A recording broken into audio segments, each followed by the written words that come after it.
So the Astros are 50 games in, and they've got some key decisions that they're going to have to make. We'll start with the one that, and a lot of this I think will be solved by Tuesday when we get back.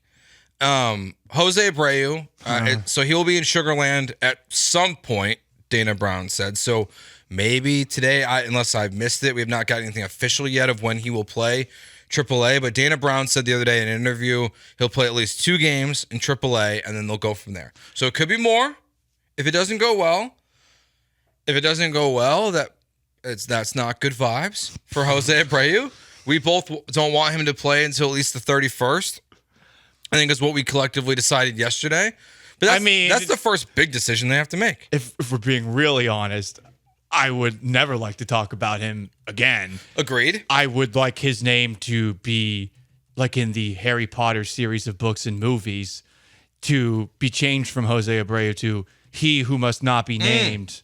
And maybe we play a dramatic sound effect every single time we hear Jose Abreu. Yeah. But you're right. It's probably going to be happening by the end of next week.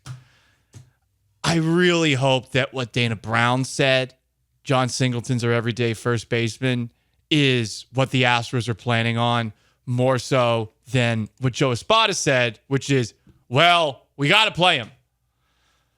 It's somewhere in between. I hope that Dana Brown, our fearless politician, is the one who actually makes good on his promises for a change. Yeah, that is that's definitely the big question is not just when he comes back, but how does he come back?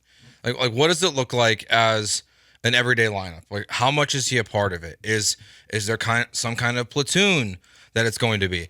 Honestly, even though, because when Dana Brown said, like he said, right now, John Singleton's our first baseman. But before that, he did say it's Joe Espada's decision. And if I'm Joe Espada and you're going to force Jose Abreu back onto my roster because of these adjustments that he's supposedly made, which Joe Espada said he's seen, and he said if he's made the adjustments, he has to play to see them to be used. I think he's going to play a lot. I think that's going to be the decision they make. I think he's going to play a lot more than you want him to, Paul. It is easier than figuring out how to platoon him, because here's the deal. Who are you platooning him against? Who is he good against right now? That's really the question. I guess the pitchers he faced in West Palm Beach, he's good against them. Mm-hmm. Sadly, you aren't playing West Palm Beach on the schedule. That's a bummer. Yeah, that would help out a little bit. I think the other thing that sucks about this was hearing John Singleton asked about it, and he's being a good teammate, and he's saying, hey, whatever they do, I'll do. But Singleton is clearly, I think, succeeding because he's getting regular reps. He's not sitting on the bench a lot. He's getting into a rhythm. There's a daily approach. And, I mean, baseball's got the most OCD players in any probably professional sport, because it is something that you're doing 162 times a season, at least if you're Alex Bregman and playing just about every single game. Another guy we'd like to see get going. But to stick with Abreu and Singleton, that's what sucks more, is that Singleton, I think, is also someone who is going to stay good if he gets at-bats. If he doesn't get at-bats, is he going to become the really only guy who you're looking for to draw walks that he was for basically his entire time with the team last year? Yeah, and that's what we would wait and see. I like you, Paul. I would prefer just to see John Singleton, Mauricio Dubon share the load at first base and Jose Abreu not come back. But they're not going to do that. And hopefully this is a last hurrah. And if it's a total disaster again, then they will at that point DFA him. I don't think they'll do it.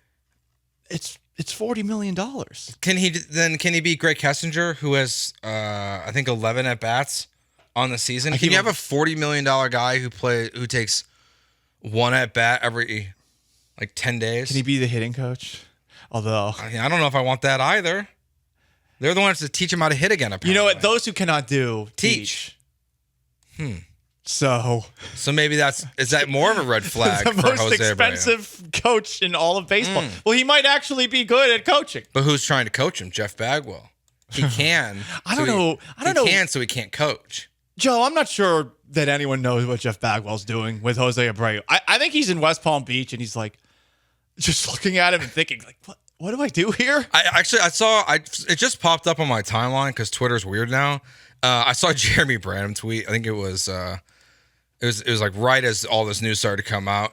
He said that Jose Abreu is just coming back because Jeff Bagwell is ready to leave Florida and wants to get back to Houston. And that's the only reason why he's coming back at this point. So that's one of the big decisions, the key decisions that they have to make at this point that we'll probably have an answer by Tuesday. The rotation, Jose Urquidy, probably next week we'll be back on the Astros.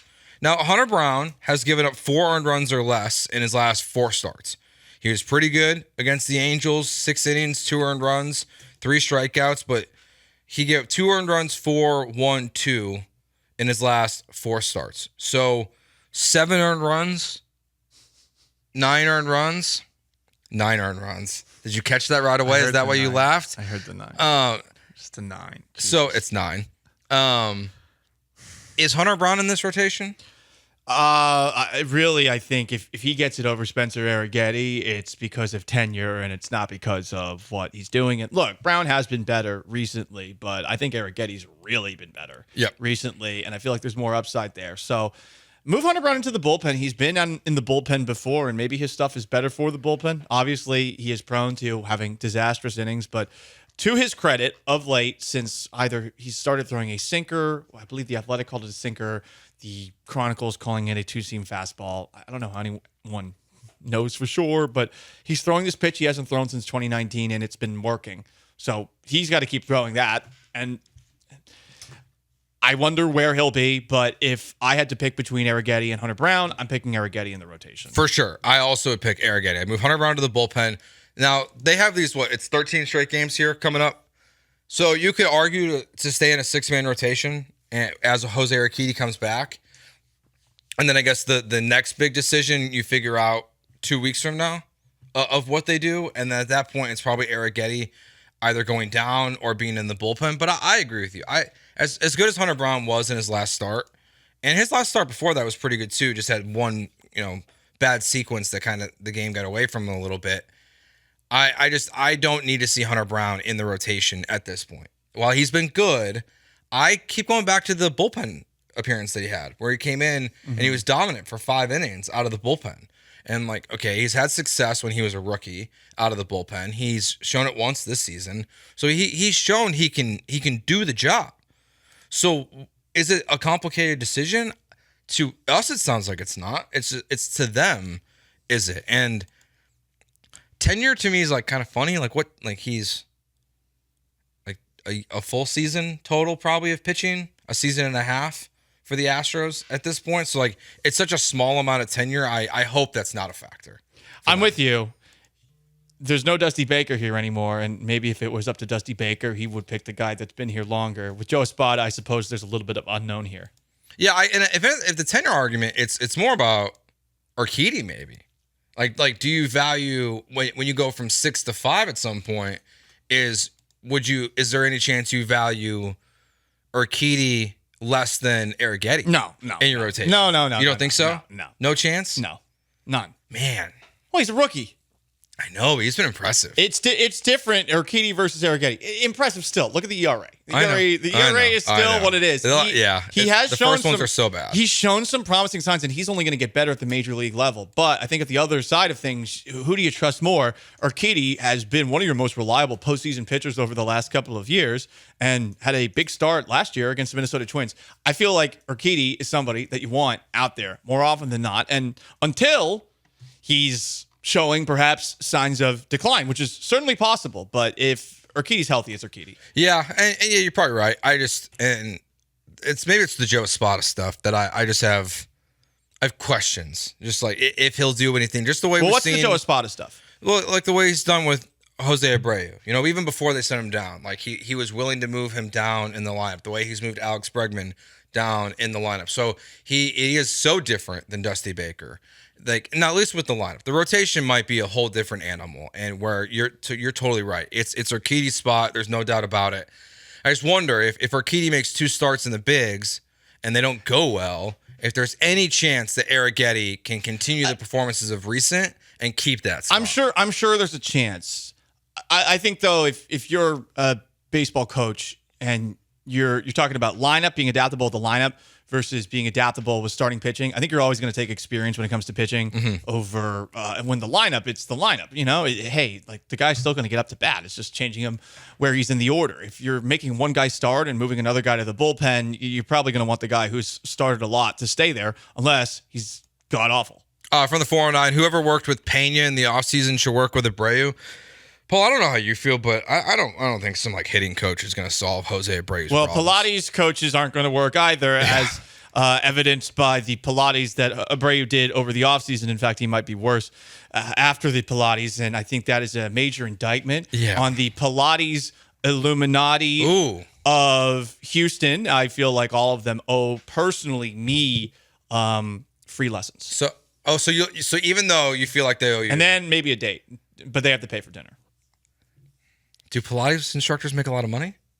I don't know. I feel like there's so many of them. Right? They probably do. Yeah, or there's so many it's a down market.